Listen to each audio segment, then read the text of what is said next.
We are survivors of the war. We come back to you, our people. And we are survivors of the war.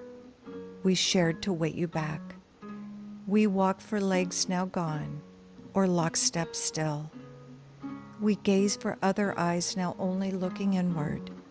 We listen soft for comrades locked in silence. If we have minds less spent, we share unbending. And we who still care life now share this caring memory, that others not forget the dead who have no voice but us.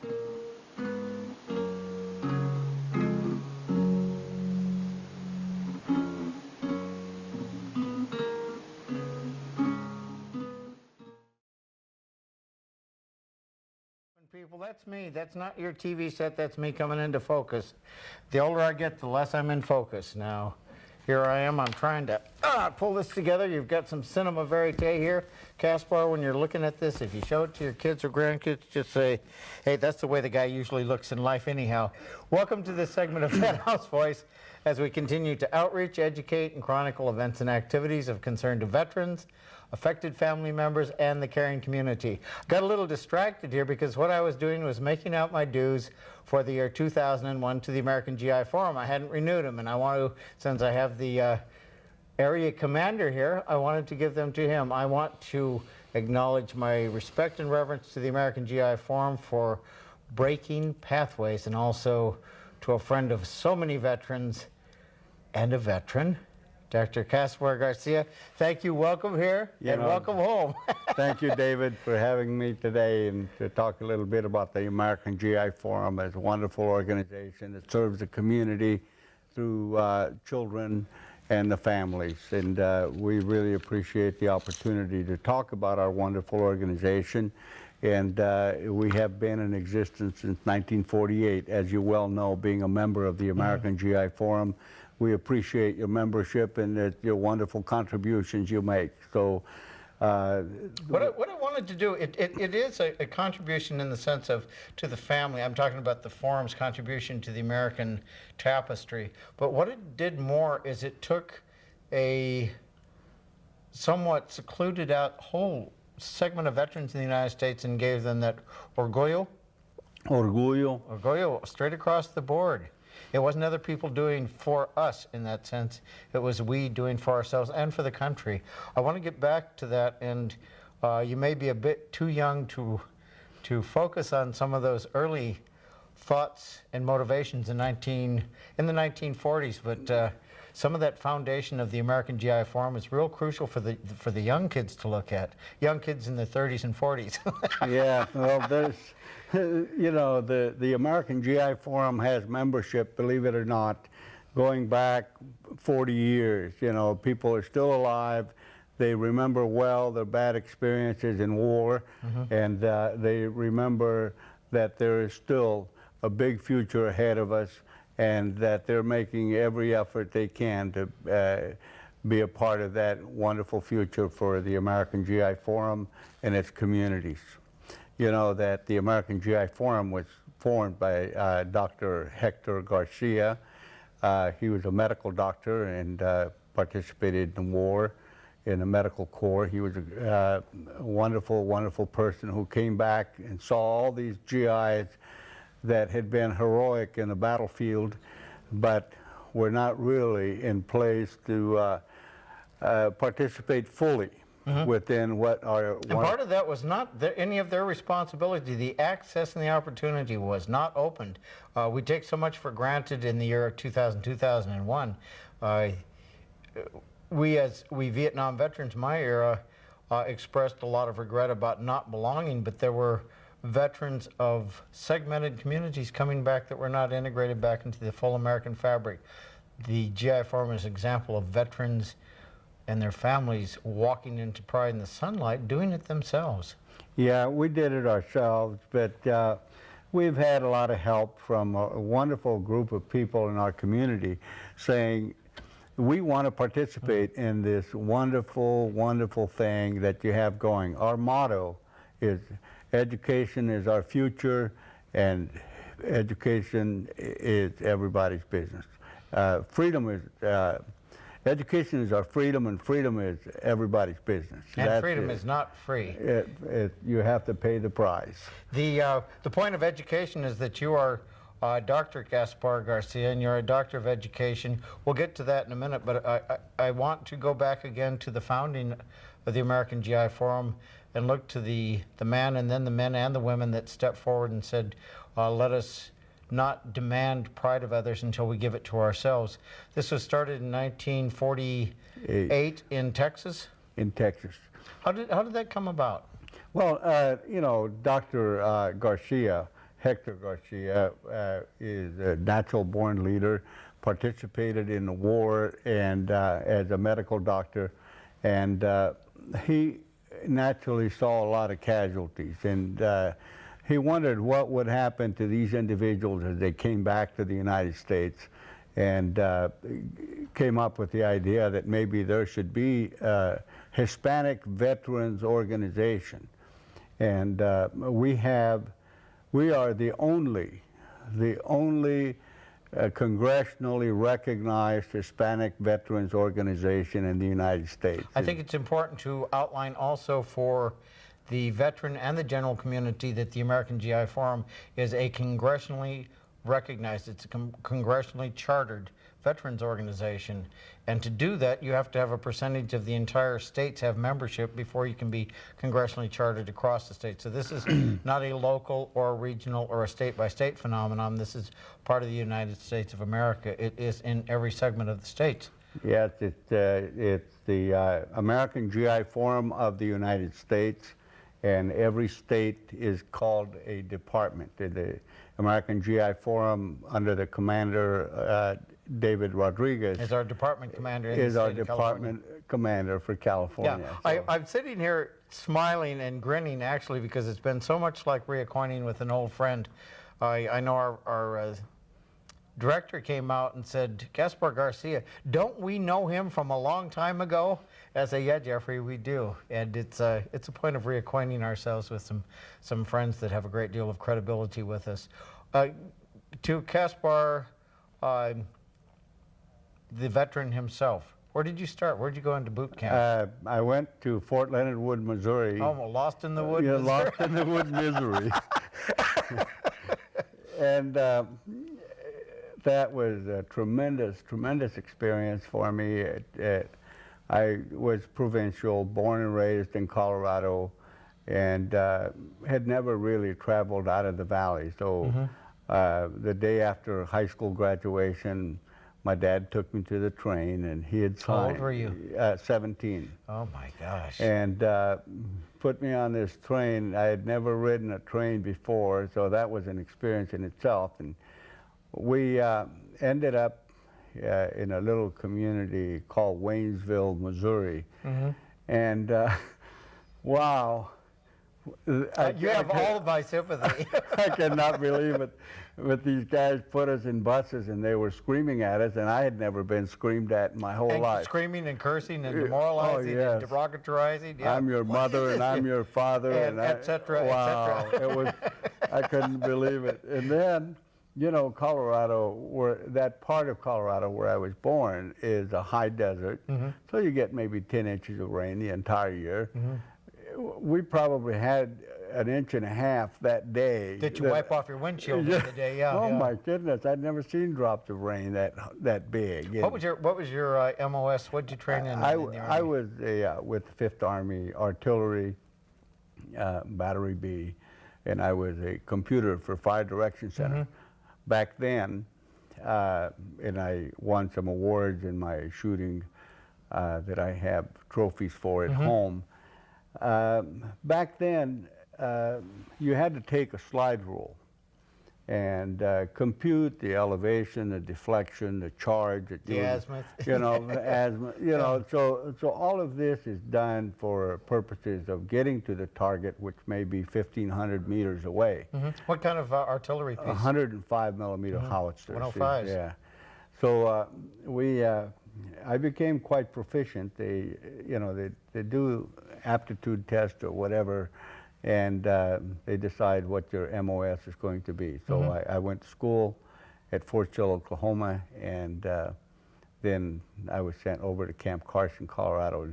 It's just I got to be not too far from home then. not too far. I was really pleased that I had been sent to Camp Carson.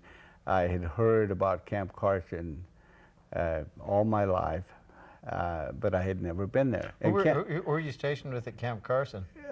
Who was I with the Battery Beach, you know, Charlie Company in the 5th Army. Because I know 4th Infantry pulled back after Vietnam, and they're headquartered now at Camp Carson, Colorado. Yeah, yes, they are. And it's a wonderful place because I was lucky not to be sent to Vietnam. I served between 1962 and 1966. And we weren't really at it, you know. They sent quite a few advisors, quote-unquote, observers, yeah.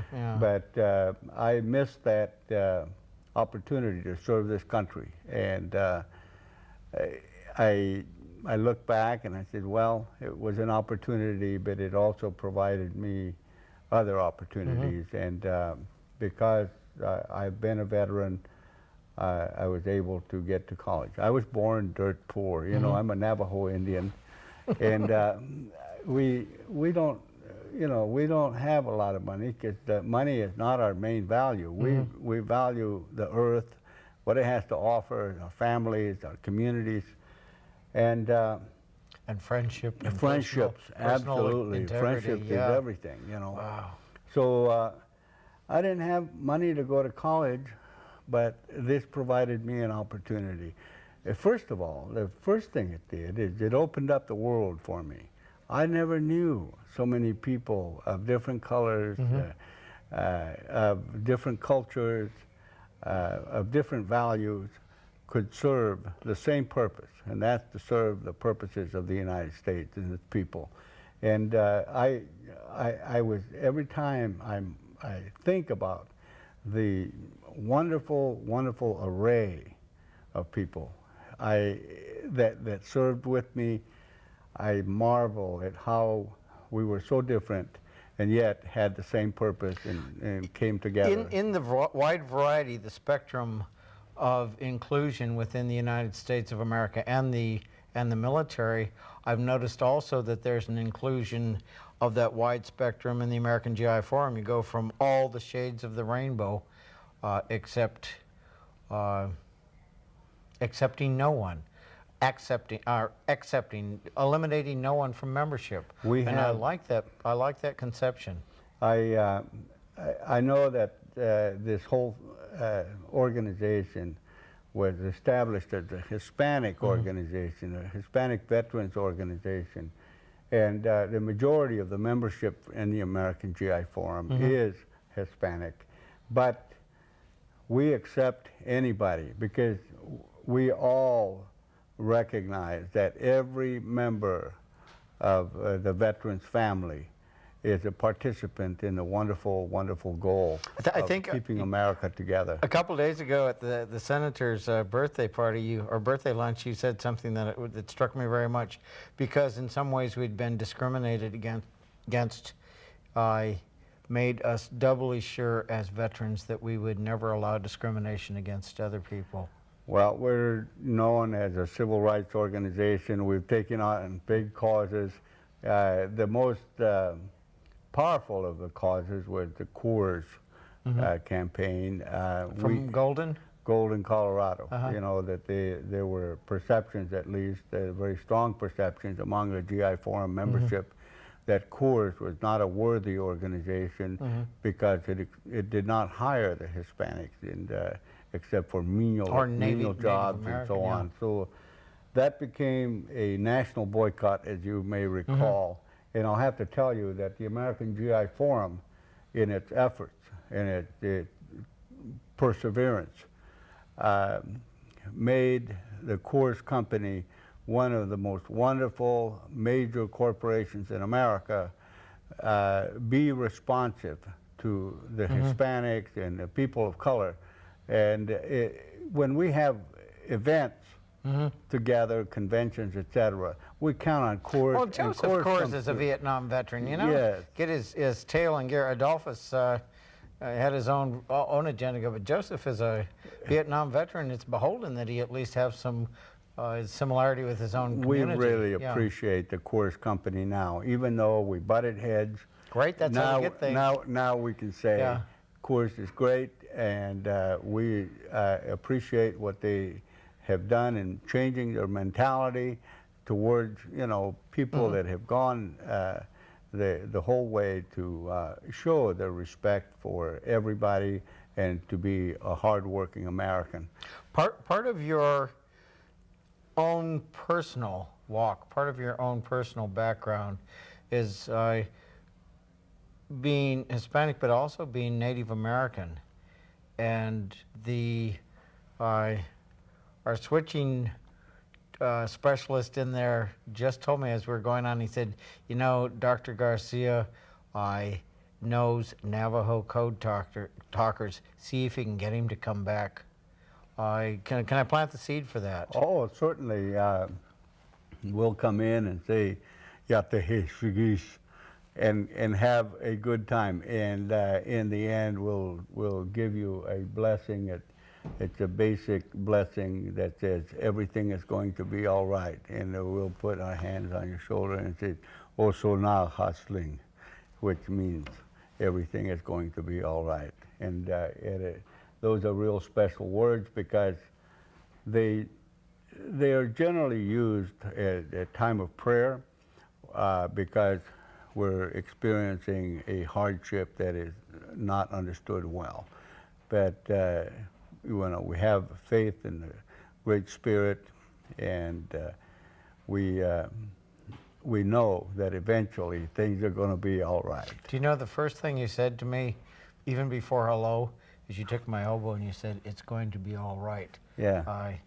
When we were meeting Thursday, you said, "It's going to be all right," and I thought, it's like oil on the water to make it calmer. Yeah. It's very nice. It's very appreciated. We really are people of great faith and hope. We have a lot of hope that in humanity, because from the literature of our people, what's been written about our people, because we don't have a written language, but we believe that all of us belong to the earth. We all are the same. I taught chemistry in high school, and I remember always getting my philosophy, my orientation in their chemistry. Basically, David,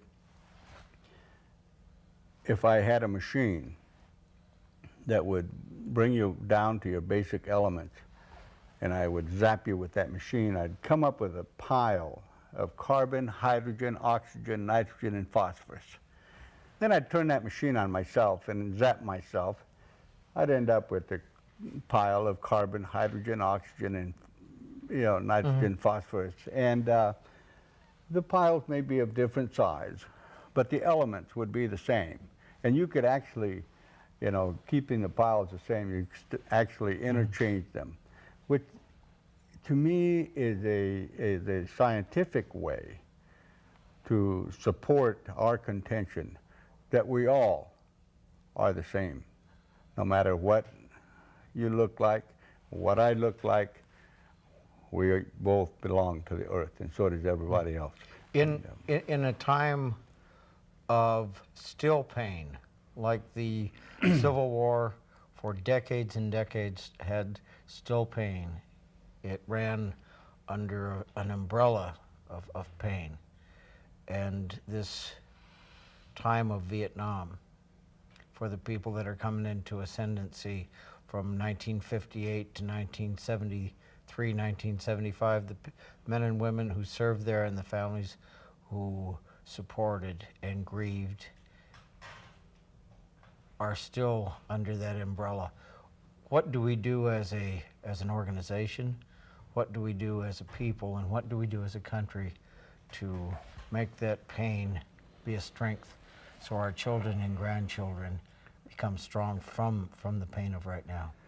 We have a tremendous challenge because, you know, we are different in our orientations. We get those orientations from our parents, and they, you know, in their, not through any fault of their own, had their own perspectives only received from families, not the television, not the media that we have today, so that we can begin to understand each other.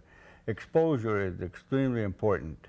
I know that when you have a prejudice, it comes generally from your upbringing. It's not something that you learn from books. It learned from the culture in which you live, and when you're confronted with reality, you say, oh my goodness, how wrong my grandfather was, or my aunt and my uncle were wrong on this, because this person here is a wonderful human being, and I was told all this time that they couldn't be wonderful. You know, I know, I can tell you from the Native American has people that have strong resentments against white people. And when you live with them and you share the same goals, you work together for the accomplishment, the attainment of those goals, you realize, you know what? There is no difference between us in this. These things that I heard as a child are simply not true. We are more alike than we are different. And I have a saying right now that I say it everywhere I go. You know that there are more differences within groups than there are between groups. And I said, among the Navajo, we have people that are not very good, and we have angels. And that is true among Filipinos, among Anglos, if you will, because there's no such thing as an Anglo in America. Who knows what they are. But among every group, there's that complete spectrum of individuals, and they're good and they're bad. But if you look at the groups together, the groups tell you that there is no difference. Your group wants good housing, good shelter, good food, good, you know, the basic elements that everybody wants. And if you turned around and said, well, what about your group, Gaspar? I would have to tell you, you know, my group wants good housing, good shelter, etc., good food, good opportunity, and both of us would want hope. Where it becomes the common good is if your group and my group, for the sake of discussion, want this not at the expense of your group or at the expense of my group. I want to switch to a personal question. What are the primary peoples in the Pueblos in New Mexico? Well, most of them, believe it or not, around Taos. The Taos, I am half Navajo and half Pueblo Indian. The Pueblo Indians have different names, the San Juan Pueblo, the Taos Pueblo, but these are all Pueblo people. But they're of the same culture. Yes, and interestingly enough, as I look at the history of the people in New Mexico, they're either Apache or they're Navajo. And if you look into the history even further than that, you find that the Apache Nation was once a part of the Navajo Nation. And the Navajo Nation was once the Anasazi tribe, the cliff dwellers in Colorado. So what happened? I want to give one person's gift back to you then and to the people of that particular Pueblo. 7 years ago, last month, I went with a veteran who had been very damaged. He'd been molested and abused and shamed when he was a child within his own family. And I wanted to go to Sangre de Cristos Mountains, where they had, and walked there, where they had the Vietnam Memorial. And we went up there, and I said, stop here because I need to go into my own reflection. And I was up there, and as we were sitting there, his birth father drove up. He had never seen his birth father. His mother had told him he had met him the day before, and the man had got on and started driving to find his son, and he drove up there. And when we got up to the top of Sangre de Cristo, I said, I've gotten my answer, what I need. And he said, when will I know what I'm supposed to know? And I said, when you understand what you're supposed to do. And he said, but I need a sign. He's a Navy man. He's a very precise electronic technician. And he said, but I need to know. That man, we've been friends. He has 14 years of continuity in one situation. Tomorrow is his 14th year. And so 7 years ago, he said, I won't know. I have so much pain about my father, my birth father, my stepfather, and all that. I have so much pain. And I said, we were driving along, and I said, you know, I'm trying to meditate. Don't bug me. You know, I'm being spiritual. And he said, how will I know? And I said, you'll see lightning. So I wanted to stop in Taos because a number of the village elders not only are veterans, but a number of them my age are Vietnam veterans. And I wanted to just walk, no cameras or anything, and I wanted to thank you. I wanted to thank you to each of them. And so I was inside the largest pueblo, and in a big central room with no door. And this man who is very blonde, very blue-eyed, very light-skinned is just kind of like bored, I guess. And so he's standing there in the doorway, and the room filled. There was such a bright lightning outside. And then it cracked, and there was no cloud in the sky, and there was no rain. And he turned around, and he was shaking. He said, oh, I saw lightning. I said, what more answer do you want? and I went by myself, and I said, that was really cool. You know, you couldn't put that in a movie. Right. And things happen in going forward in life that we forget to look at. We think we need to have somebody else manufacture our reality. And I want to thank you, because I learned, again, to feel that. I felt that when you touched my elbow Thursday. We've got 1 minute left, and I'd like you to give a welcome home in English, in Spanish, and in Navajo. There's a camera there. Oh, here, over here, Gaspar. Okay. Just welcome home in 3. I want to welcome home all veterans who have given so much to the wonderful things that we enjoy in this country. And this is an opportunity. And I hope. Quick, you got to do in Navajo now? Okay, Ramaka Boko in Ocho Nahasling. And in Spanish, yo quiero darles las gracias a todos ustedes porque ustedes son los veteranos que han contribuido mucho para el beneficio de todos los americanos.